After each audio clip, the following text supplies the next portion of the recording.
Hari bol. Sorry about that. So yes, I have some questions prepared, but of course, if anybody has any burning questions, we can take those. I would rather address everything here so everybody can benefit. Um, so first of all, from our discussion last time, those of you that attended or who heard the class, any other points, any other thoughts or anything comes to mind, realizations that came to mind later on that you want to share? If not, we'll move on. You're all good. Okay. Okay. So let's start with some very basic questions. Hema Mataji asked a question that I did not have time to answer last time, kind of rushed through it. So I want to start with a question here. We'll put it here. Mataji said, why don't we some people say that I get some enjoyment in drinking alcohol. And why should I give that up? I'm not getting that kind of taste when I chant the names or when I'm reading scriptures or any other, spiritual or religious processes. Okay. So I'm getting more enjoyment with alcohol. Okay. So that's a baseline question that Mataji has. Now I will completely ignore that question for now. Forget about it because I think you all have some understanding of that question. Let me ask you another question, which is very, very understood to all of you. You all follow this rule. You all follow this particular law made by the Lord. I want to see why you are following this law. Okay, you're all following it. Most of you are all following it. Why are you following this law? Okay, and that law is called the law of marriage. Okay, you all believe in this institution of marriage, right? Most of us, the grown-ups, they're all married here, right? We have decided to make vows to one person to stay with them all our life, and to so many vows we made in front of Lord, and we know that most of the people uphold this law, right? So government imposes it. Our parents, the authorities over us, impose this law, right? Everybody wants us to get married. Is that right? Everybody wanted us to get married when we were young, right? They all want us to find a suitable spouse and attach our lives to them. Why is government or our seniors or our authorities imposing this particular law? Is this law coming from scriptures? Yes or no? Is this coming from our scriptures, or is this whimsically made by somebody, by some king or someone? Of course, it is coming from scriptures, because if we see our scriptures, we know everyone is married. And those who are not married, either they are not satisfied or they are not happy with their life. Okay, good. So this is a law made by Lord coming from our scriptures. So this is a baseline. Now tell me, why do we follow this particular law? Because once we understand the rule that we are following, we will understand all the other rules that we are not following. If you can give your thoughts, your intelligence to understanding why we are following this particular law made by Lord, you will be able to understand why we are not able to follow certain other rules that are also made by the Lord. So all the rules, all the laws were made by the Lord himself, but there are some that we are able to follow. For example, this one we are able to follow, this institution we are able to uphold. Of course, I cannot say that for everybody. There are people that are engaging in extramarital affairs or live-in relationships, right? Premarital and extramarital relationships. But most people, 99% people, agree that this is the law to uphold. This is an institution that has served us well over the ages, right? This has served us well over many centuries, and this institution we continue to encourage, we continue to uphold. I want to see why would you like to tie your life to one person when you could be enjoying with different people, as is the case in certain Western countries. People do that, right? Enjoy with different people. So why are we just tying our life to one person? This is also a rule, a restriction. It is a restriction, right? We are following a restriction. Why are we following this? If you can answer this question, all the other answers will come together. So I'm going to start because I need people to answer. We cannot dilly-dally because we have many points to get through. So let's take away this particular question, and I'm going to put, so I'm going to call out names, and everybody whose name is here needs to answer. If Vinita is not here, let's start with Hema Mataji. Her name comes next. Hema Mataji, would you like to start? Why do we uphold this particular law? How is it helping? Hare Krishna. My understanding is that, that as we were raised, we look forward to a marriage because you want a partner and you want children in life, and you are raising those children. That's how our generation will progress. So we need to, generate our offsprings. But when we have this institution, we take vows so that we're not doing it randomly without thinking. We are actually taking the blessings of elders. We are seeking the guidance. We are kind of setting some principles and goals on how we're going to live after marriage, Okay. and how we're going to raise those children. Okay, yes, Mataji. Everybody, please try to answer just one bullet point so that we can have everybody share some thoughts. I want enough thoughts to go around that everybody can share. Okay, let's take some elders who are actually following this institution before we. So yes, generations can progress. We can get, because you can make generations progress without marriage too, right?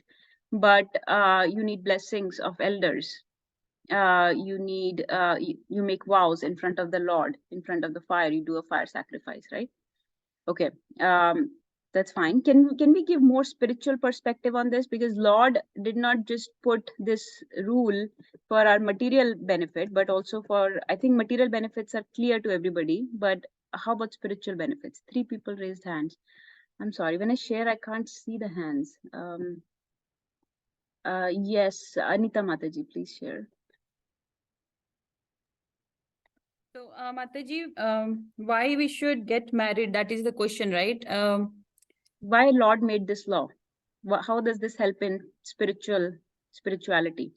If so, this is yes, so that with support of each other, like, we are having different bodies, and like in one body, let's say, like, I'm female. So I cannot have everything to make the progress alone. I need some support. And I cannot get that support from like many other people. Like like there are so many other dimensions involved in that. Like I like in the interest of time, I'll just say that we need support to make the progress on the path of bhakti from our life partner. okay, females will get support of male, male will get support of female. They complement each other, right? Yes. Their qualities and attributes will complement. Forget female, just basically they're complementing each other.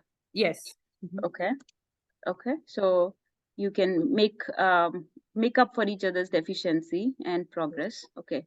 Let's hear from Ravi Prabhu. Mataji, just one thing. Yes, Mataji. Like to just say what everybody has said in simple words. It's like a basic law of society or nature is procreation, sustainability, right? So for procreation, like from a child's perspective, so males give half a circle, like they can give a semicircle, half a circle. Females give another half a circle, like another semicircle. And for a child, you need that big circle. Okay. So it's like the father brings in things, the mother brings in other half of things, both each other complement, and a child needs a constant, that big circle around that child forever, like for to grow emotionally, mentally, physically, to get that support and for good mental growth. Yes, or Mataji. behavioral growth, basically. So I think the point Mataji has made is, if you want to put in the bullet point, is that for her, from her side, it sounds like for the child, it is good to have both parents around, and that's why the marriage should be there. Is that right, Mataji? Yeah, and it's a constant thing. Like if there was not a concept of marriage, and if it was just like dating people randomly, the child would get affected. Okay, right? so it is. So one point is for the Just like child. constant support. Okay. Constant support. Okay. Not Okay, just for got it. child, So- even for each other, actually, even when you grow older. So just another point. Yeah, you're right, Mataji. So because procreation can happen without marriage, agree? So, Absolutely. but in a live-in relationship, it's possible. But marriage vows give us stability, right? Give us stability so Absolutely. that Yes. there is a constant mother and father, the same mother and father, the Yeah. same people present Constant in the child. support and same coming from the same people, because Same if that people. relationship is dicey, that support is not going to be constant for Got sure. it. Got it. Okay, perfect. Yes, very nice. And we will make this into a we'll put all these points together to come up with a nice point about this concept. Yes, Avni and Vedhi, please share. Hare Krishna. I think, doesn't it say in the scriptures, and Prabhupada also mentions this, that when you get married and you have kids, your duty is to make them Krishna conscious and bring them onto this Very path. bold. Krishna conscious kids, yeah. So that is a little, I don't know what I'm writing. So that is in line with, somewhat in line with what Prinka Mataji said, that, you can give spiritual wisdom to your kids. You can take them closer to Godhead only if there is stability in their material life. And then you can impart some spiritual wisdom as well, right? Spiritual material foundation is strong with marriage. And so then the spiritual upliftment can happen from there on. So Mataji's point was that marriage gives a very strong material foundation, a very stable material foundation on which when you beget children, they will be spiritually, they can be given spiritual wisdom. So perfect. Okay. I got this. So I'll put, I think Ravi Prabhu is next. yes, Ravi Prabhu, please share. So just one more thing, Madhuri, what I meant to say was not just material foundation, like because even the emotional foundation. But yes, Mataji, that all including comes in everything. this, material, Okay, emotional, that's all social. included. Okay, That's cool. all material only. That's all catering to our body. Basically, all our bodily needs, whether they are emotional, social, community related, bodily related, physical, they're all Right. met. And then on that, a spiritually advanced child can be begotten who can progress his journey, make his journey towards Godhead, right? So Right. spiritual Yeah. journey can only begin from a stable material foundation, not an unstable one. So your point was that marriage gives a stable foundation. Yeah, agree. Okay. Yes, Prabhuji, please, Ravi Prabhu. Hare Krishna, devotees. Mataji, number one point, when the God created the Nisarga and Visarga, basically when the God created this universe, he wanted, Brahma created, and then he wanted to procreate more people. So the marriage of institution was established by the scriptures or the God. So create some do's and don'ts. When the body is growing, when it reaches certain age, then the body needs is to have attraction for the other opposite sex. So to have the balance and have the norms and have less nonsense in the society, the marriage of institution was established so that bodily needs are also met. At the same time, you keep the scripture as a foundation and you procreate, have a God conscious, Krishna conscious kids, and try to also show them the same path so that they can also follow the same rules and regulation and try to go back to the original home. Yes, Prabhuji. So I'm going to write your point as basically this is a very, very important point Prabhuji brought up. This is the most important point actually we have to understand.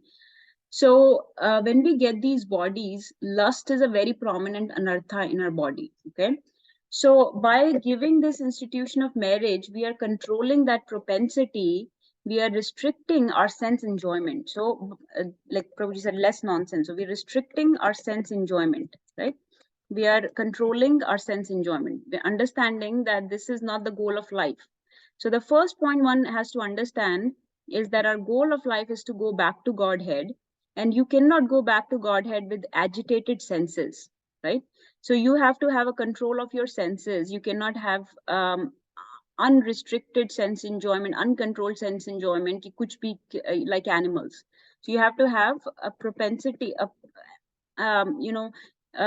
where you can have some sense enjoyment. So God made this law so that you can have some sense enjoyment. You will have some luxury, but not uncontrolled luxury, not uncontrolled enjoyment, right? Some sense enjoyment, but it is controlled, right? So we are not polluting the body, right? So the cleanliness is maintained. Okay. So like you're eating, but you're not eating everything you want to eat. You're not eating objectionable things. Similarly, you are engaged in sense enjoyment through this ashram, through this institute of marriage, but not in a uncontrolled, rather a controlled, clean fashion. So control of senses, restricting sense enjoyment. So this is actually a luxury given to us by Lord. Okay, let's hear from Navya. Mataji, I wanted to say that Yes, ma'am. our scriptures, our spiritual scriptures like Veda and Purana, gives us plenty of example of marriage by that Lord Shiva has marries Devi Parvati, and then Sri Ram marries Devi Sita. Yes, Mataji. So yeah, so the examples come from scriptures, and so since we follow the great souls, we follow their example, right? What else? Any other points? Anybody else? Navya, yes, Navya, you want to share something? If you're married, you won't be attached. Navya, you got cut out. Everyone, like all the girls, you'll just be attached. If you're married, you'll only be attached. You'll only be attached to your wife or husband, and not like everyone who's a boy or girl. Okay, Hari Bol. So it decreases, it cuts your attachments from this material world, right? It decreases your attachment. So already we have so many attachments, we don't need to increase them unnecessarily. We can, already people are so attached to their family. So you decrease your attachment, you control your senses, you do not pollute your body, you keep it clean, you're enjoying, but you're enjoying in a controlled, clean fashion, right? You both complement each other, and both the whole point of this is that this is ashram, and in which people progress towards the back to Godhead in a controlled fashion. They raise themselves and they raise their kids together towards the Godhead. Let's hear from Nagar Chandra Prabhu. Hare Krishna. So I think pretty much we summarize most of the points. The institution of marriage is set up by our scriptures so that you can have controlled sense enjoyment. That we have senses, and the senses want to enjoy, but this is kind of a law that limits or controls it in a way that is accepted by the scriptures, by the society, and then that prevents us from deviating from the spiritual path, because now you can be more focused on the spiritual path. Okay. And then it also helps with the function of procreation. As a grihastha, it is a duty to procreate and make sure we give chance to the Krishna conscious souls to come into this world and give them a good Krishna conscious environment to develop in. Hare Krishna. Very bold. So yes, so it protects you from getting distracted. It decreases. I think the biggest point I would say is it protects your senses from getting agitated, your mind from getting agitated, and you're not getting entangled in this material world, and you stay in mode of goodness. So mode of goodness is very important to progress on a spiritual path, right? So the institution of marriage keeps you in mode of goodness. It keeps you stable. It keeps you calm. It keeps your senses in a very controlled way. It keeps your mind and intelligence in a controlled way. You get a very stable material foundation. This is the points all of you gave us. And then you will get... Controversial statement B. Sorry, just kidding. I say. What were you saying? I didn't get it. I was just kidding. I was saying it's a controversial statement that marriage can always keep you in mode of goodness. Yes. What yes, Prabhuji but still meant was ki this marital wala tension is not that much. That would follow without being in this condition, right? Right. No, I understand, but मैं तो छोटा मोटा है, बड़ी वाली मुसीबतों को छोड़ के हम बस छोटे मोटे वाले को ही हम बड़ा समझते हैं. Exactly. So Grihastha, because we are not following Grihastha ashram. If we actually followed the Grihastha ashram, we are following what is called Grihamedi. If we followed Grihastha ashram, then actually this will become an ashram in which Krishna is the center and you take ashray or you take shelter of Krishna. So ashram means ashram means where you have taken shelter of Krishna. We are not taking shelter of Krishna, keeping Krishna as the center of this institution of marriage. There needs to be 3 people in marriage, not pati, patni or wo. Pati, patni and Krishna. So if there is pati, patni and Krishna in the marriage, then Krishna being the center and pati, patni serving Krishna, then it will become grahasthashram. Right now it's pati, patni and so many other things going on. So that is called griha medhi ashram. So we are just engaged. Even in grihasthashram, people are just engaging in uncontrolled sense enjoyment. तो हमने marriage तो किया, लेकिन marriage को भी uncontrolled sense enjoyment बना दिया, then we lose the focus, then we lose the purpose of this ashram. So it has to be a grihast ashram where you take shelter of Krishna and keep Krishna in the center. But anyways, the point I brought this up, so you all mentioned this concept. Actually, before you finish, I want Yes. to say one thing, that thank you for bringing these last points into focus. I said it kind of in a jest, but I also wanted the discussion to be more real in terms of anything that comes to your mind. Feel free to discuss, Yes. to share. It doesn't have to be an ideal that, we are in a spiritual group, so I only have to talk about idealistic things. No, this is real. We have to bring it to really day-to-day level, practical level that we can relate with. Yes, Great. thank you, Nirbhay Prabhu, for mentioning that, because sometimes I see that when I ask a question, people answer what they are expected to answer. We don't need those answers. I want answers from not what you are expected to answer, but answer that you feel is right. So not what you've been told to say, not what you've been taught to say, but what you think from your head. Because some people can say, yes, marriage can be actually pretty contaminating itself because we fight so much. We are, quarreling every day. We are in mode of ignorance, whatever, screaming and all, shouting matches going on. So you can get, this is the platform to get answer to that. Why should I be married when this is causing me so many problems? So then we understand that marriage is a law laid by the Lord. The point is to make it an ashram where you take shelter of Krishna, where you both become servant of Krishna. You serve a higher principle, not just yourself. When you just serve yourself, then you're looking out for yourself only, and you fight, you quarrel because your needs are not being met. Your expectations are not being met by the other person.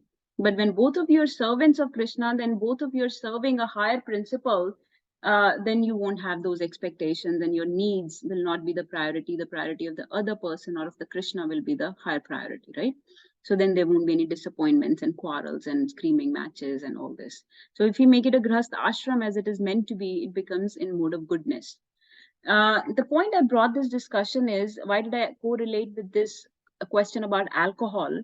Because marriage is actually a rule that we are following. This was a rule laid by Lord. This is a restriction. We all agree. We are not engaging in uncontrolled sense enjoyment with marriage, but we follow this rule.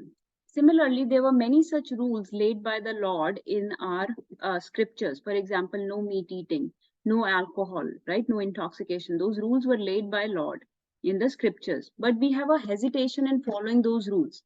Government and other authorities like our workplace and all tries to implement this rule कि जैसे आप alcohol P के काम पे नहीं आ सकते, right? Government tries to impose this rule in certain holy places कि alcohol will not be sold on this day. कि आज ये particular day है, आज थैंक्स गिविंग है तो अल्कोहल नहीं मिलेगी, या आज ये कुरुक्षेत्र है तो यहाँ पे अल्कोहल नहीं मिलेगी, या ये वृंदावन है तो अल्कोहल नहीं मिलेगी, या ये किसी पर्टिकुलर जगहों पे अल्कोहल सर्व नहीं होगी, किसी पर्टिकुलर वर्क प्लेस में कभी अल्कोहल लेके कोई नहीं आएगा. So they, in a very small way, they try to impose those restrictions which are actually coming from the Lord himself. Now Lord intended for that restriction to be followed by every jiva, right? But we took liberty and we started breaking those rules. So just like marriage is a rule which inhibits uncontrolled sense enjoyment. You agree with this? Marriage se hum uncontrolled sense enjoyment nahi karte. Marriage se we try to control ourselves and we stay in mode of goodness. We stay in very stable mood, right? We stay calm and quiet and composed and act as a servant if we are following proper grahasthashram. Similarly, if we follow all the rules of the Lord, for example, no alcohol also, or no intoxication or no meat eating, then also we are avoiding unrestricted sense enjoyment, because goal of life is to go back to Godhead. And so unrestricted sense enjoyment will only cause agitation of our senses, of our mind, of our intelligence. If our mind, intelligence, and senses are agitated, we cannot go back to Godhead. ठीक है? तो चाहे वो rule of alcohol हो, चाहे वो rule of meat eating हो, whenever we do objectionable things, whenever we subject our body to objectionable things, we go into mode of ignorance, and then it's just a fall down from there. Whereas we have to elevate ourselves. Whatever it takes to elevate ourselves, we need to try to elevate ourselves. इसीलिए we try to consume prasadam maximum, because that will elevate us, right? We don't even try to eat excessive. हम खाना भी बहुत ज़्यादा नहीं खाते, because that will also put you in mode of ignorance.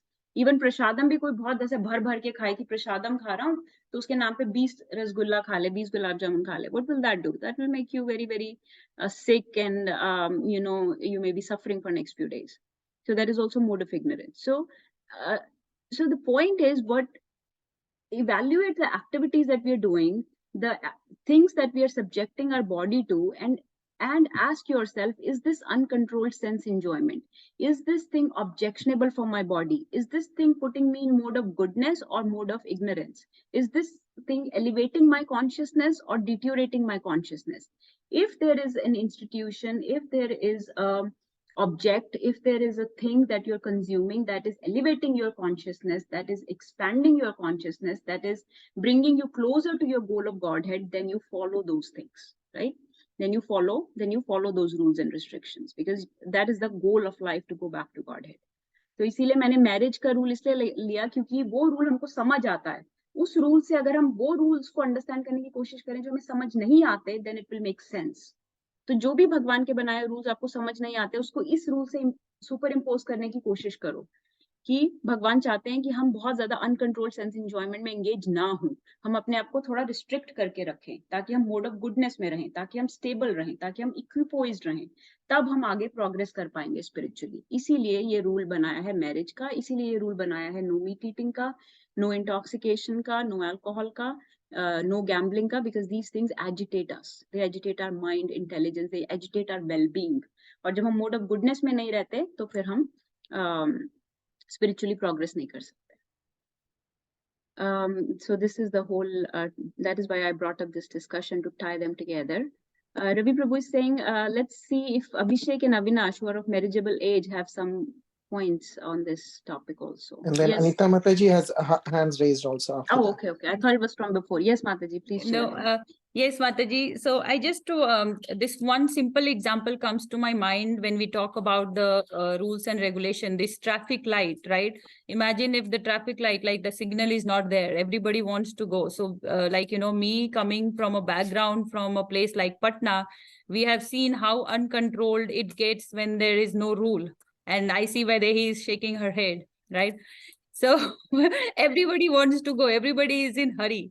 So we all these traffic signals controls the traffic, right? That, okay, now is your turn and now it's your turn. So we like always having some kind of rules and restrictions is for us to move forward smoothly and not get entangled. Yes, Mataji, very nice example, very nice analogy. Thank you for sharing. Yes, so हमेशा control में रहना है. This is better. और हमारी government भी मना करती है, right? Extramarital relationships or adultery is a crime. So there must be something going on there. Even government, even materialistic people are trying to impose some of these rules. Let's go to the next question, because I want to move on. So the next question is, let's see. Okay, let's take this question. So somebody can ask you, that people are getting all this education. बहुत सारे, जैसे हमारा, the institution that we are associated with, ISKCON, in Krishna consciousness, there are people who are very well educated. Why waste all this money on education and then people become a brahmachari or a sannyasi? They give up the job that they were doing. They could be earning so much money. They could be contributing to economic development of the country or the community. Rather, they are now not making anything, because brahmacharis and sannyasis do not have a material vocation, a job. They do not make money as per the scriptures, and they're dependent on the society to give them any food and clothing and things like that. So they depend on the society for their sustenance. So so is this like a fraud? What is the problem with this concept? This seems like a very big problematic concept, that you wasted all this money that your parents spent on you in raising you and giving you all this education, went to expensive schools and expensive colleges, and now you just became a brahmachari or sannyasi in a spiritual institute. So tell me, what is the good and the bad points about this? And I think we can start this time with the, With Abhishek and Abhishek Avinash? Prabhu and Yes. Avinash, and they can mention if they have anything to mention from the last discussion also. They are welcome to answer that and then move on to this question, please. Yes, Avinash, Abhishek, would you have any? Whoever wants to speak, please unmute and speak. What is the problem with this concept? Mataji, both have different point of view. Like if you are seeing economic point of view, then you are earning. That's right. But when you are in brahmachari mood, you are also like providing some other input to the society. Like you are trying to engage young people for the devotion, which can also help them. So for me, like both are contributing, but they have different point of view. Very bold, very nice. Avinash in the first ball, I think, sixer, first ball mein sixer. So yes, they are contributing to the society with their spiritual education, right? They're imparting spiritual education. So, okay, that's their big contribution, right? To the society, to the community, bringing youth in and cultivating them in the knowledge of Bhagavad Gita. Okay, very nice. Abhishek, yes, please, you want to share? Yes, Hare Krishna Mataji and Hare Krishna all devotees. Actually, for first question, we were discussing about the controlling our sense gratification. I think like it's just our mind we can control our sense gratification, because marriage is one thing like we have to do at some point of time in our life. So to control all those sense gratification, we can just control our mind, and but it's not like we have to just do the marriage thing and trying to be restrictive in our life to make some rules and all those things. Okay, so you're saying marriage is Yeah. not needed to control. We just need to control our mind. No. It is just one thing. We have to control our mind to control our sense gratification. We need to know like what things are useful to us, what things are not useful to us. But I'm not telling like marriage is, we don't have to do the marriage. We have to do marriage at some certain point of time in our life, but marriage helps us controlling sense gratification, but it is just our mind also. After marriage also we can like, I get it. Okay. yeah. I get it. Yes, yes, very nice point. So Abhishek is saying that if somebody has uncontrolled mind, basically, doesn't matter whether they are married or not, they will still give in to the lusty uh, problems, right? So they can still get distracted and deviated. Very nice. Yes. But the point here is why Lord made this. Yeah, of course, if somebody wants to get distracted and deviated, even if there is a red light, like Mataji said, they'll break the red light and go, so that Yes. you can't do anything about it. But the point is, those that are following the red light, that are stopping at the light, why are they stopping? They should know. So people that are actually Because following, yeah, so in that's why that we. at that point, marriage is one thing. We have taken vows, love marriage vows, and we have to follow that principles and rules throughout our life. That's where the marriage helps us, like following the rules and regulations. Yes. So the point of these discussions is why are we following these rules and regulations? ठीक है कि हम लोग करते हैं लेकिन हम blindly नहीं कर रहे. कोई आपसे पूछे कि हम क्यों ये rules and regulations follow कर रहे हैं, this is why. ठीक है कि क्यों? क्योंकि इससे आपका ये सब ठीक रहता है. You have a stable foundation, you have controlled senses, you have a higher principle that you're working for, you have all these points that we listed before. So the point is not to just follow the rules and regulations for the sake of vow that you made, but your vow will be strong when you know why we made that vow. So why are we making these vows? We are making these vows to follow this higher principle. तो इसलिए हम rules and regulations क्यों follow करते हैं, उसका reason हम समझने की कोशिश कर रहे हैं यहाँ पे.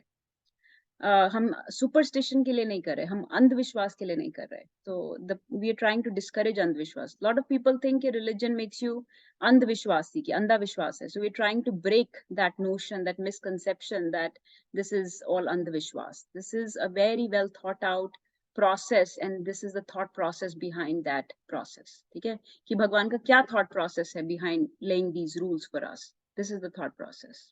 So वो हम समझने की कोशिश कर रहे हैं. Okay, coming back to our original question, Vinita and then Hema Mataji, please share. Hare Krishna. So the question was why waste money on education and become a brahmachari? But I would think that if you had like if a brahmachari had like this, I guess in the context of the question, it's saying like a material education instead of spiritual education. So if a brahmachari had a material education, I would think that would make it easier for them to connect to people more and like relate to society more in terms of spirituality. Hari bol. Wow, this is another sixer. Wonderful.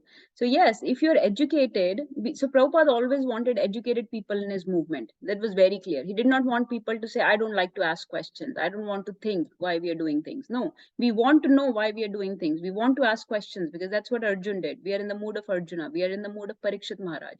So only intelligent people, people who have gone through, some training, some material education in their life, when they see that material education actually has not anything to offer except some economic benefits and some comforts, fine, but no deep bliss, no deep realizations, no deep sense of stability. The material education is ultimately avidya and not giving you anything that touches the core of your heart. Then you are able to you can present both the experiences to people, right? You can connect to people more because you've gone through that. Somebody who has taken alcohol and given up can tell the other alcoholic person that, hey, look, I can tell you this taste is bigger and better than the taste you get with alcohol, right? So this is the point here. So very nice point. They can connect to people more. And we know that yad yada charti shreshtas tatta devatero jana, right? That if people are very educated, they have the concept, like Amoglila Prabhu, for example. He knows so much about softwares and computers that he can talk in that language to the youth. So he can connect to people more. And second point Vinita made is that they have already had the taste of material world. So they can tell the people that, hey, the taste of material world is actually lower than the taste of spiritual world, right? So दोनों का taste करना जरूरी है इसलिए. Okay, who else? Hema Mataji. Hare Krishna. I think my only thought was that, and this is not pertaining to the answer of this question, but the discussion is that, like in this group, we are people who are who kind of are accepting of these rules and regulations. So I think it's, for me, it's very easy to understand that you should be married. I actually think that, or, have a career that makes sense, because you have to progress and live in this society with the rules and the progress, and you have to contribute. You can't just, I think you should use your intelligence to contribute for the progress of society and use it in a spiritual direction, which I now learned after, being in this association, that you can use every phase, every science in that direction. It's just how you go towards the goal. But I was confused that, how, my question was that for us in this group, it's okay to agree with it. My main focus was, how do you make others understand? Like even traffic rules, traffic rules are very simple. Like if you use your common sense, it is simple as that. You don't even have to read scriptures to understand the traffic rule, right? Like if you follow the traffic light, you'll have good regulations on the road, less accidents. And yes, so people who are using common sense, fine, but a lot of yes, us don't. I think I got your question. How to explain this to other people. So I agree. That's why we are having these discussions. So we have the correct tools, thought process. We can get these thoughts going in our head, why we do certain things, why we do them. So that when somebody asks, you're able to explain to them. But of course, you don't have to waste your time in arguing with people that are not ready to understand. There are some people that are fools and fanatics, and they don't care about the truth, or they don't care about the reality. They just want to stick to their particular belief or illusions, and they just want to be right. Okay, you will never get victory over them. Okay, but so there are people who, for all the evidence presented to them, they do not have the ability to understand anything you are saying. Okay, they are blinded by their ego, by the hatred, by the resentments, by their upbringing, by their previous karmic reactions. Whatever has completely polluted or contaminated, covered their mind so much that for all the evidence you present to them, for all the common sense, all the rational, all the logics you give to them, they will not agree. Right? There are people like that. In that case, they are ignorant. So when it is said, when ignorance screams, intelligence shuts up. Right? So you don't have to fight with those people. This discussion is not for those people. This discussion is for the people that when they are favorable and they sincerely come and ask you questions, you should not be at the loss of words. You should be able to answer to them with a very well thought out process, and it should not look like andhvishwas. It should not. We have to break that notion of andhvishwas and superstition. So it is for the people that are favorable, that are ready to that are looking for something higher, a bigger principle. They want divinity in their life. They just don't want, they just want some answers to their questions. Before they follow some rules and regulations, they want to know that they will get higher taste. So how can you do that if you're properly equipped with the tools, with the instruments? Then you can do a good job. So all we are doing here is equipping you with tools, with a correct, intelligent process. Show them that this is a scientific process. Krishna did not make these rules whimsically. He's the absolute truth. He's the ultimate source of all intelligence. So he made these rules with some process, some thoughts in his mind, and these are the thoughts that we can understand. So those people you'll be able to help, but some very belligerent people that are not ready, that just want to have debate matches and argue with you, you will not be able to convince them, and we don't need to waste your time convincing them. Yes, Ravi Prabhu, you want to, let's get back to our question. I want to move through and do one more question if possible after this. You have Hare Krishna Mataji. Yes, your second question about material education and spiritual education and how they are important. My point of view, Mataji, as per my understanding, we all know that we have two duties. One is functional and the fundamental. So there has to be the functional duties that we always perform, and that's what the material educations are required. However, the fundamental duties, we need people in society, not everyone, but at least some of them, who will actually make people aware of their fundamental duties, which means worshipping the God, worshipping the Lord, going back to the original home. For that, we need the people who are the brahmachari or sannyasi, who will balance out the material things that happens. We need a balance, because as we all know, balance is always needed. Which part of the life, any part in the life, balance is needed. So yes, the bottom line is, we need sannyasis, we need a spiritual guru. And even if we look back to our history, every yuga we had sannyasi and the guru, and the king used to keep them as their mentor. For every decision they would make, they will go to their Kulguru. Kulguru was none other than... Yes, Prabhuji, I think we got your point. Let's see. I think you're making multiple points. I don't want to steal points away from people. So I got your point here. Constitutional versus conditional duties, and there should be people who can make others aware of their constitutional duties. And the second point you made was that these people are spiritually advanced, so they can guide the administration towards with spiritual point of view. So let's see who else wants to share. Yes, Navya. And we'll put all these points together in the end. They should be, it's okay for them to become like sannyasis and brahmacharis, because there's already plenty of people who are doing all these material things, and the world needs some people who are teaching spiritual things. Okay, Haribol. So yeah, I think this is similar point as Abhishek, that we need spiritual education to be taught as well. So this is the core. This is the core of our existence, the baseline. This is what we are trying to do as a soul. We are on a journey back to Godhead. So whoever can facilitate our journey back to Godhead, we need those people. Actually, we need them more than the people that are just teaching material education, because material education will provide comfort for your body and community and just, some economic development and all. But we need people who will actually facilitate our journey back to Godhead. So these sannyasis and gurus will facilitate our journey back to Godhead. Who else has any points come to mind?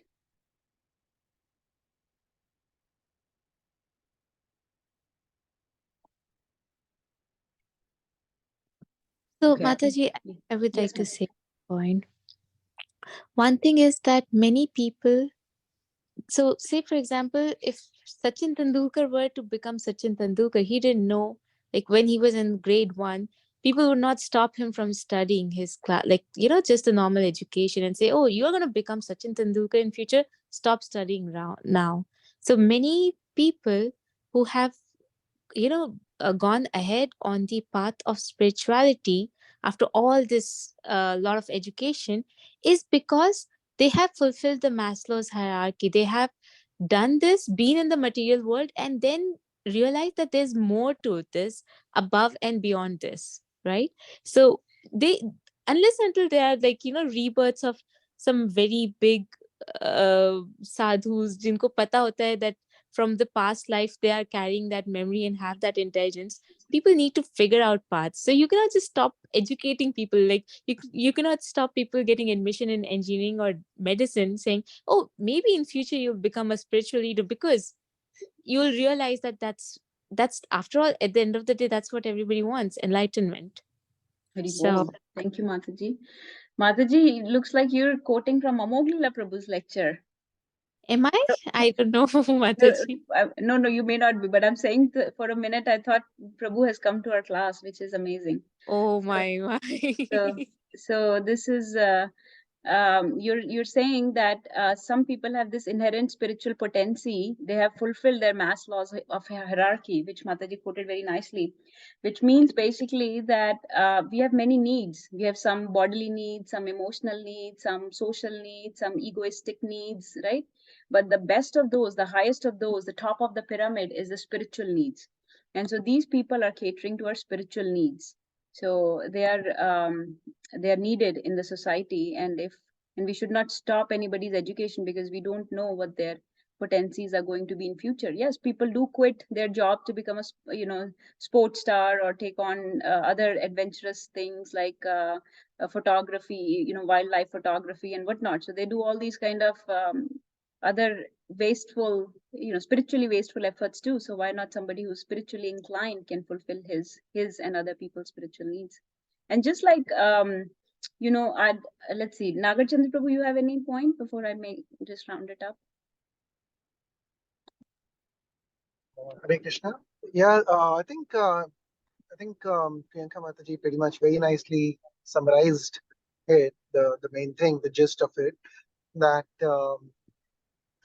with that, I'll just to add on to that, I will also mention that Amoghila Prabhu also says that almost everybody should try this out, like try to be a brahmachari when they are a brahmachari in that stage.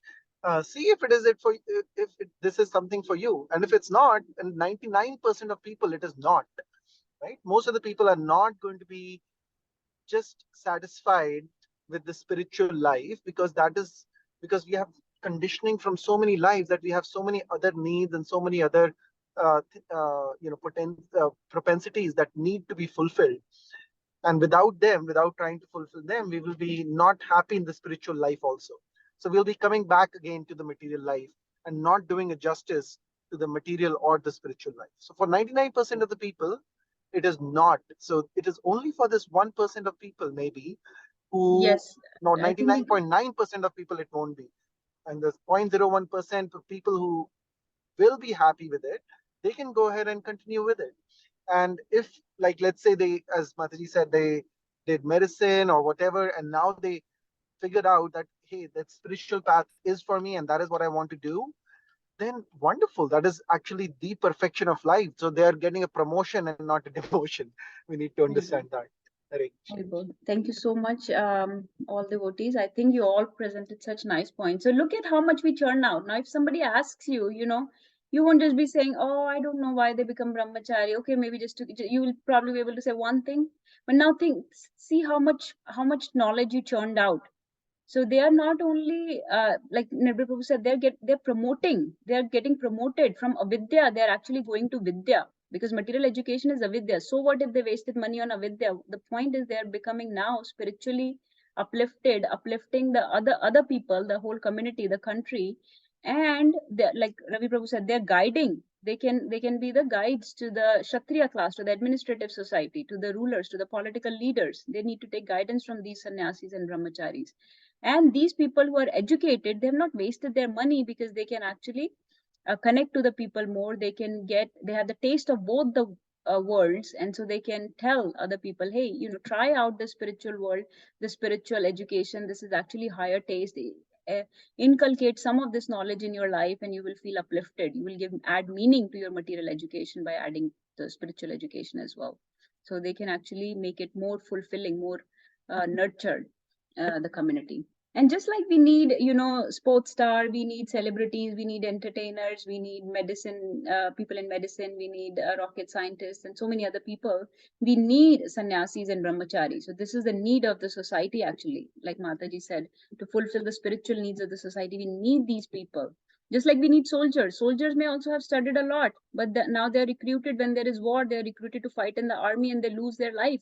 So would you say, oh, they lost their life for nothing? No, they were fighting for the country. So all their education went to waste because they did not make any money out of that education. Is money the only outcome that we are looking at? Big house, a lot of money, big car, a lot of bank balance. Is that the only outcome we're looking for? No. The outcome is what is their contribution to the world based on that education. Now their contribution is that they fought for the country. So just like we need soldiers to fight on the borders for us, similarly we need these people to go out and spread spiritual education, right? So let's Mataji's hand is raised. Ribol. Yes, Mataji, please share. Then I Yes, want to do one more question. Yes, Mataji. So basically, I have a question. Since we are, trying to be well equipped to answer the questions outside of our association, so I have that question, and I'll just take example. I'll take your example. Let's say you are a doctor. You have worked so hard to get here, and let's say you are not practicing your stuff. Like you have done MBBS and you have done a lot of studies, but then you left everything, that part of it, and you are just doing spiritual teaching.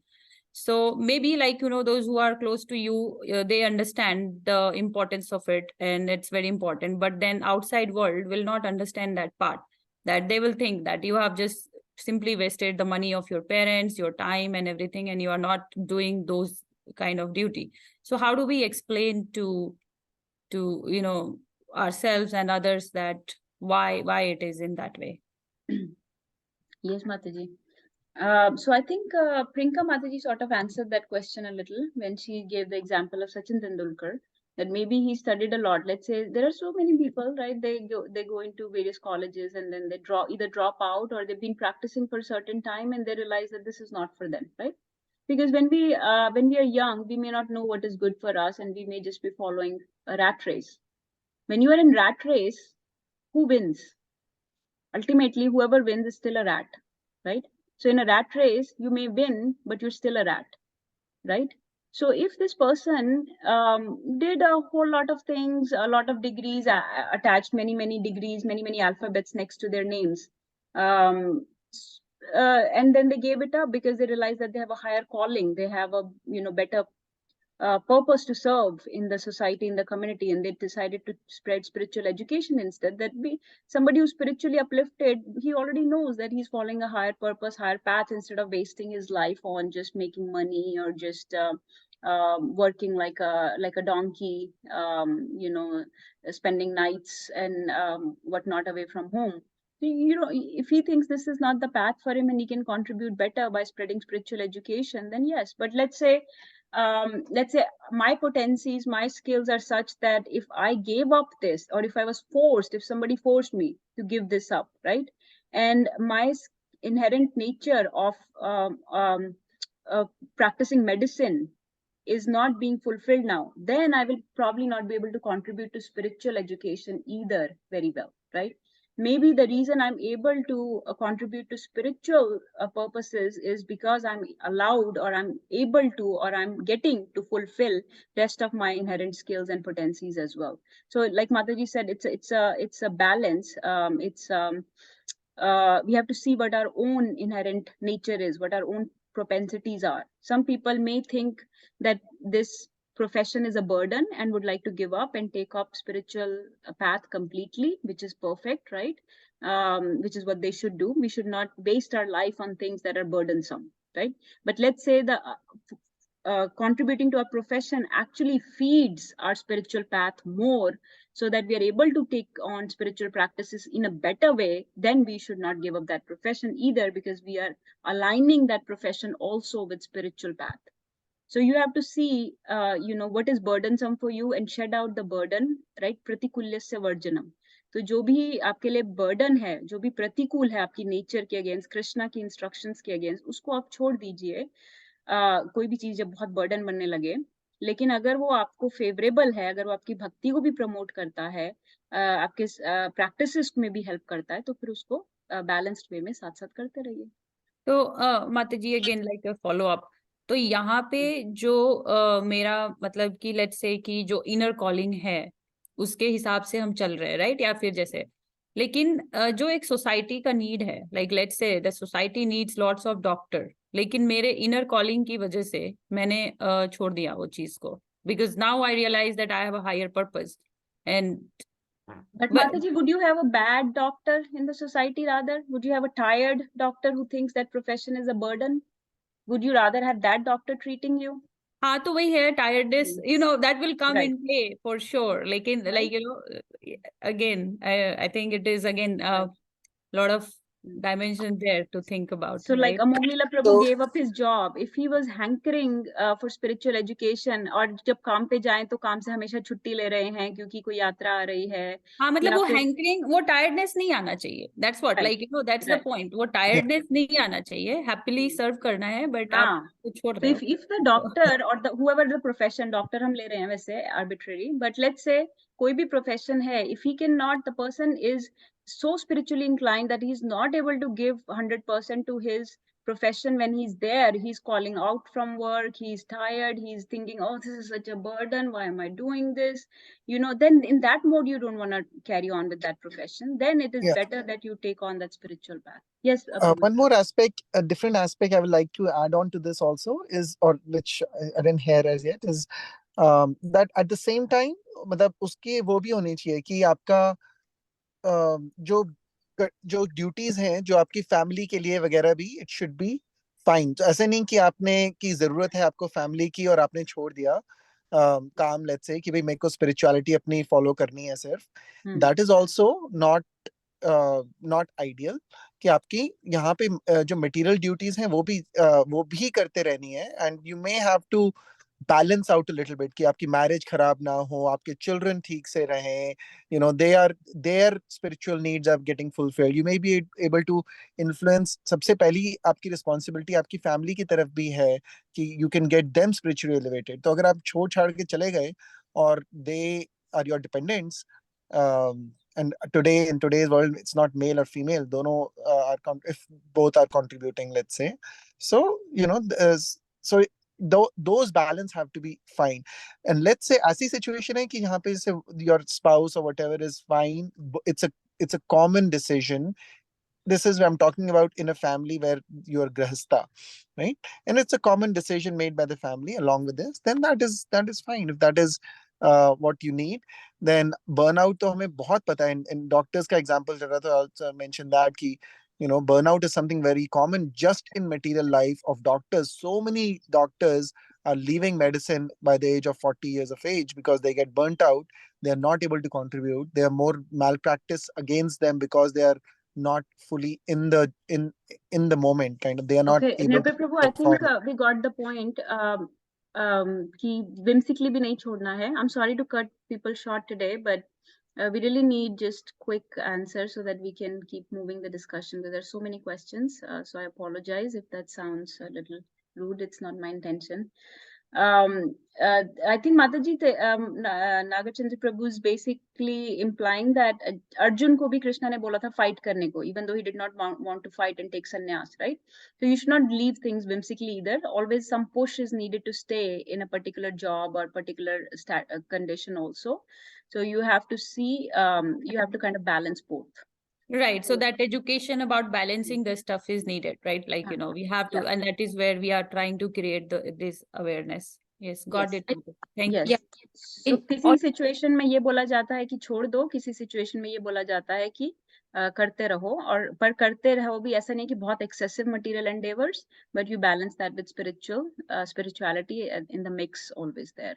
तो अर्जुन के लिए साफ instruction थी जो प्रभु जी बोल रहे हैं कि you cannot leave, you have to fight this battle. So some battles we have to fight, and we fight that with spirituality as our foundation, with Krishna as our charioteer. Thank you, Mataji. Thank you, Prabhuji. So yeah, so the point of that question is not कि ये जो अगर कोई छोड़ रहा है अपना job and becoming brahmachari or sannyasi, they're not running away, but their spiritual calling, their spiritual purpose, the way they can contribute to the society is so huge that if they stayed in that particular job, it will actually be a disservice to that job and to the society at large, because now look how much they're contributing. So look at all these great examples of Gaur Gopal Prabhu, Amog Leela Prabhu, His Holiness Radhanath Maharaj, right? So many great examples of brahmacharis and sannyasis are there. Gaurang Prabhu, Gaurang Darshan Prabhu, right?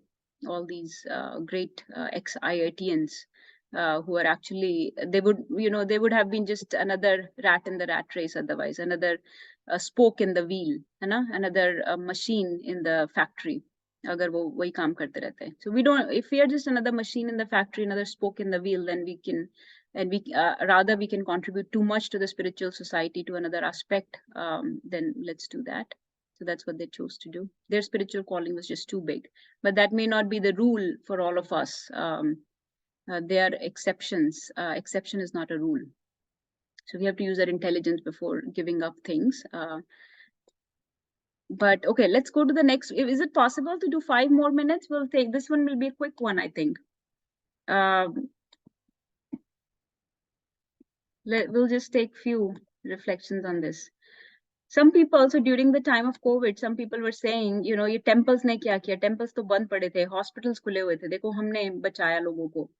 Doctors बड़ी बड़ी post लिख रहे थे Facebook पे कि हमने कितने लोगों को बचाया, कितना किया हमने. हॉस्पिटल्स खुले रहे, टेम्पल्स बंद थे. So should we even worry about making these temples? Shouldn't we rather make more hospitals, libraries, orphanages, and other things? And these are just examples, but maybe we should make more things that contribute to the community more. Yes, Avni and Vedhi, please go ahead. A mandir is like a spiritual hospital for your soul. Yeah. Okay. Yes. Okay. Mandir is a spiritual. It is like a hospital. Yes. Yes. Okay. Let's see. Anita Mataji has a reflection. Yes, Mataji. Can you scroll a little bit up? The question is why we should have temples. Okay, if we have temples, then probably, and if we have temples and if we follow the rules of temples, probably we don't need hospitals and other stuff like, orphanages or libraries. So we should have temples. Okay. To avoid other stuff. So, Vedhi ne kya bola tha? Temples are like spiritual hospitals for the mind. Spiritual hospital. There are hospitals for the mind. She said hospitals for the mind. And Mataji is saying ki we won't need other things that much if we had temples. Okay. There is much more to this. So, okay, who else wants to share? Please quickly share. People. Hema Mataji, any of the Hema Mataji, Ravi Prabhu, Priyanka Mataji, please share your points. थोड़ा जल्दी share. Hare Krishna. Okay, Prabhuji, आप रुक जाइए पहले. Okay, you want me to go first, Mataji? Sure, Prabhuji. Okay, Mataji. Basically, wellness and health is not only physical. So for wellness and health, we have to have a mental wellness, physical wellness, spiritual wellness, and the emotional wellness. So the temple provides and care for the emotional and spiritual and mental wellness, whereas hospital only provides for the physical wellness. So again, coming back to the same bottom line, it has to be balanced. Everything is needed. And as Anita Mataji says, if we really follow the wholeness in life, we probably don't need many doctors. We don't need many hospitals. Haribol. Haribol. Yes, Prabhuji. So Anita Mataji had said we won't need other things that much. Okay, yes, Hema Mataji, please make your point. In my view, the temples, I think, are like place of guidance. Like when we need, even in other institutions, we need guidance and mentors. I seek my mentors and take guidance from the temple. Hare Krishna. Place of guidance, yes. Yes, because our main needs, when there is a problem, the main need is actually very deep-seated discomfort, right? It's not just superficial physical, like Ravi Prabhu also said. So when we need guidance, we need it from a spiritual platform. We don't just need superficial guidance. So place of guidance, comfort, mentorship. Yes, Mama, please share. Of course, spiritual wellness can be obtained by this thing, but still we cannot ignore our physical wellness. Physical wellness can be given, provided only by the doctor. So we cannot ignore all these things are interlinked. All these I feel that all the things are interlinked. Everything should be at its own place. Okay, yes. So I think and that's has an importance accordingly. Yes, so everything is important, everything is needed. I think Ravi Prabhu also said that point that we need everything. It's not like we can say, okay, we don't need hospitals, we don't need libraries, we don't need orphanages, right? We need those things also. So the point here, just like last time we said, modern science instead of spirituality. So it's not typically instead, it's both. It's both. So we need both. We need physical wellness. We need, when people have cancers and people have other problems, they need surgeries, they do have to come to the hospital, and doctors are needed for that. So everything is needed, and we need a wholesome growth, wholesome wellness, like Prabhuji was saying. It's not just spiritual, it's not just emotional, it's not just mental, it's everything. It's mental, spiritual, emotional, physical, everything. Okay, who wants to share? Avni is sharing an acronym from. Yes, Avni, please share that acronym. Temple.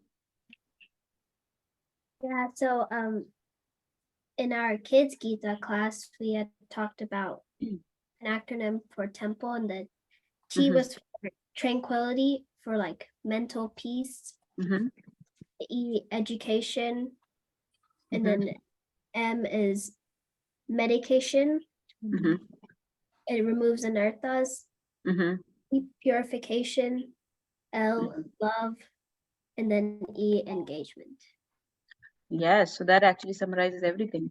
I knew you had done this class. I was wondering why are kids not speaking up more? Yeah, I was flipping through my notebook trying to find where I'd written. Okay. Okay, you said L. Tell me again so that I can write it here. L is for love. Love. Isn't there E? Another E? Yes, E was engagement, like different services. Got it. Okay. Yes. So not only temples are giving us peace of mind, tranquility, but also spiritual education. They remove our anarthas, so they purify us, right? The inner problem of anger, greed, lust, if all that goes away, then so many problems will go away anyways. L for love, you get this love, you get engagement, because you get engaged in so many services. The maximum problem is people have too much time at their hand.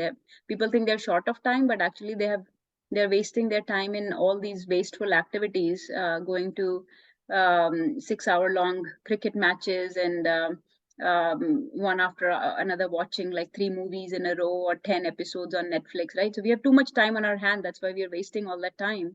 So the temple gives us engagement in so many services. So many services are there in temple that you can engage yourself in, and you get a very wholesome environment there. And purification and medication, this is very important point for temple, which I don't think anybody brought it up properly, that hospitals can treat your disease, but they don't prevent the disease. A temple can actually prevent the disease from happening. जैसे कि हम intoxication की बात कर रहे थे, if you understand the principles of mercy and austerity, then you won't be engaging in meat eating, you won't be engaging in intoxication. Already so many cancers will go away. Already so many problems like lung cancer, pancreatic cancer will go down, right? Because you're not engaging in smoking and alcohol intake and so many things. You're satisfied, you're calm, so your diabetes, your hypertension, all those things will anyways be prevented. So it is providing prevention, which is better, always better than cure, right? So prevention ho rahi hai rather than cure by the temple. So cure, jab disease बढ़ जाती है, then you may have to go to the hospitals to get cured. You need high-end medications, but before it gets there, if we can prevent the disease, and that's what temples can do. So everything has its place in the society, no doubt. We need everything, but to prevent, to even get to a stage of terminal problem, you need temples where you can use preventative efforts and cure yourself. So that's why we need temples. And of course, people are wasting so much money making so many malls and so many multiplex cinema halls, and nobody questions that. But whenever we make temples, people like to question that, because that is considered wasteful, because people don't want to follow any rules and restrictions. They don't want to. They want lordship. They don't want to serve as a servant. Temple mein you have to serve as a servant. So nobody wants to serve as a servant. इसीलिए उनको multiplex cinema halls चाहिए, malls चाहिए, जहाँ पे you can be a lord and you can boss people around. हाँ, ये लाके दो, वो लाके दो, ये करो, वो करो, because you want all the comforts yourself. इसलिए किसी को temple में जाके प्रसाद नहीं खाना, लेकिन restaurant में जाके खाएंगे. Temple में, if you have to wait in a line to eat Bhagwan's Mahaprasad, right? And then they will comment on the taste of the prasad. अच्छा नहीं था, मजा नहीं आया. But this, you're not eating this for your mazza. You're not eating temple's prasad for your mazza. You're eating this for your purification, for your spiritual purification, for your to expand your consciousness. You're not eating this for your mazza. Whereas in restaurants, the expensive restaurants that are being built, you'll spend so much money on them, and that's fine with everybody, because that's where you can act like a boss, a lord, and you can boss people around. हाँ, ये लाके दो, वो लाके दो, ये अच्छा नहीं था, वो अच्छा नहीं लगा. लेकिन temple में you can't do all those things. So people don't want to build temples. And that's why every time temple is built, तो लोग ये ले आते हैं कि India is such a poor country. Why are we wasting money on building expensive temples? Why don't we make orphanages? But you are building expensive malls also. You're building expensive multiplex cinema theaters also. So you are wasting money on those things also. If India is such a poor country, then why are you wasting money on those? And now the counter side of this is, since nobody mentioned the counter side, there are temples in India that are, not in line with spiritual concept. They're not really giving spiritual education. They're not really engaging people in services, that may be exploiting people for their money and stuff like that. And that also, destroys people's faith in the spiritual institutions like temples. That's why Prabhupada made these temples, he said these are a window into the spiritual world. These are like dham. So when you go there, you go that with the same reverence as you would enter into a dham, because you'll have pure devotees of the Lord. There will be classes there. There will be education given. Bhagavad Gita will be read. Bhagavatam will be read. There will be proper program going on, austerities going on, Mangal Arati going on, Kirtan going on. Everything will be about the Lord, keeping Lord in the center, nothing else, no nonsense. So we are not, in these temples, not exploiting people. We are not taking their money and not giving them anything in return, but rather giving them something much, much more valuable. That's what temples need to become, so that we can restore people's faith in temples. Anybody else wants to share? Mataji, just a quick point on the word maza you said. So I don't know. I don't want to hurt anybody, but then my point is, my realization is, जितना ही मजा करोगे उतना ही ज्यादा सजा भी मिलेगी. So better है कि control your maza to not get so many सजा. Yes, Mataji. And हम लोग तो ये बोलते हैं कि हम मजे का टेस्ट बदल रहे हैं. हम लोग को अब डिफरेंट चीज में मजा आता है. तो मजा तो आ रहा है, लेकिन मजा एक हायर लेवल ऑफ एक हायर प्लेटफॉर्म है, जो दूसरे वाला मजे को समझ नहीं सकते. इसलिए जब प्रसाद खाते हैं तो एक लाइन में वेट करके प्रसाद खाने का जो मजा है वो और अलग होता है. So level of maza changes. So because you know that, you're waiting for Krishna's prasad. Krishna has tasted this. Radharani has tasted this themselves. You're waiting for that prasad. That's why you're waiting in this line. So who are you? Why are we qualified to get even a speck of that prasad? We're not qualified. So if you're the last person standing in the line, Why do you think that you have this entitlement to get in front of the line at all? No, you're not entitled for that prasad at all. Yes, somebody else raised their hand, I thought. Hema Mataji, did you raise your hand? I saw for a brief second. Yeah, Hare Krishna Mataji. I had a very quick point. I just noticed like more and more these days when I'm practicing medicine, I'm noticing that the patients are not like really coming like they're coming because of the science, but when they stick to your plan, a lot of times my discussion is more like they have faith and they're strong-willed. Those patients actually do really well. And I've explored that a lot of those patients have a very good faith. They're not in Krishna conscious, but they are sticking to their faith. And no matter what the outcome comes, the way the patient recovers is also based on how positive minded they were to start before the procedure. And I've had cases where the patient, the surgery goes well, but the patient has always been in negative mode even before surgery. You can never satisfy them, it's like they'll come with something else unrelated, and it's like the bottom line is like you're never going to give them satisfaction from medicine if they don't have it from within. Yes, Mataji. Yes, Mataji. बाहर से कितना करेंगे ना comfort. कई बार आपको जैसे दर्द हो रही होती है बॉडी में, है ना? So you go for massage. तो मसाज से कोई बाहर से उसको प्रेस करेगा ना, थोड़ी देर के लिए ठीक लगेगा, लेकिन जब आप एक्सरसाइज करोगे, आपकी मसल स्क्वीज होती है, आप प्रॉपरली अंदर से ठीक होते हो, then you feel that muscle एक actually goes away, not with the massage, है ना? ऐसे एक्नी होता है ना? एक्नी के ऊपर कुछ लगाने से कैसे ठीक होगा, लेकिन अगर हम अंदर से हमारी डाइट ठीक हो, ब्लड फ्लो हो अच्छे से, तब जब एक्नी ठीक होगी, तब वो रियली ठीक होगी. तो इसीलिए जब इंटरनल्स ठीक होते हैं तो वो एक्सटर्नल्स में रिफ्लेक्ट होते हैं.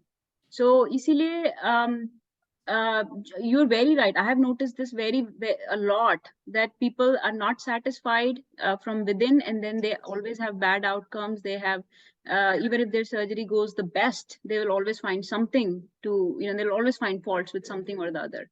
And some people that are internally satisfied, even if they have the worst complication, they will be so thankful still. And I'm thinking, is she thanking me? She's thanking because she's internally satisfied, because she has full faith in you, full faith in Lord. She knows that whatever she got was the plan of the Lord for her. So they are completely satisfied, even if they have the worst complication. Whereas the people that are internally dissatisfied, they will always be dissatisfied, no matter how much you do for them. So you're a very nice point, Mataji. Thank you for bringing that up. Anybody else wants to share anything? Jagrati Mataji also said, yeah, we need to have these temples that are like spiritual institutes that teach systematic spiritual education. Okay, I think we should stop. We have exceeded the time a lot. I just wanted to show you some questions that I had thought of but did not present. And you can think of these. We'll probably start with Bhagavad Gita next. But this is the question. Every path says that they are the topmost. Just like Christianity will say they are the best. Islam will say they are the best. Jews will say their path is the best. Even in Hindu, there are many school of thoughts who will say we are the best. So which path is topmost? When everybody says their path is topmost, how do we know which path is best? Something to think about, because somebody can come to you and ask कि मैं क्या करूँ follow. सब लोग बोलते हैं मेरा अच्छा है, मेरा अच्छा है. दूसरा point to think about. Do the religions, the dharmas, the scriptures, do they subjugate women? जैसे हमने Kerala story में देखा था, Islam में तो especially very prominent, that women are considered, they're subjugated, they're subservient to men. Do they really subjugate women? And what is your thoughts on this? Think about this, and at some point, you can all present your points on this. But maybe next time we'll just do Bhagavad Gita, unless you have a very strong hankering for the third session, we can do third. With that, we'll stop this meeting, and we'll do one round of chanting, whoever is able to stay for chanting. Vancha kaltarubhyascha kripa sindhubhya eva cha patitanam pavanebhyo vaishnavebhyo namo namah. Jagat Guru Srila Prabhupada ki jai. With Gaur Bhaktivinoda ki jai. All glories to Guru and Gauranga. Hare Krishna.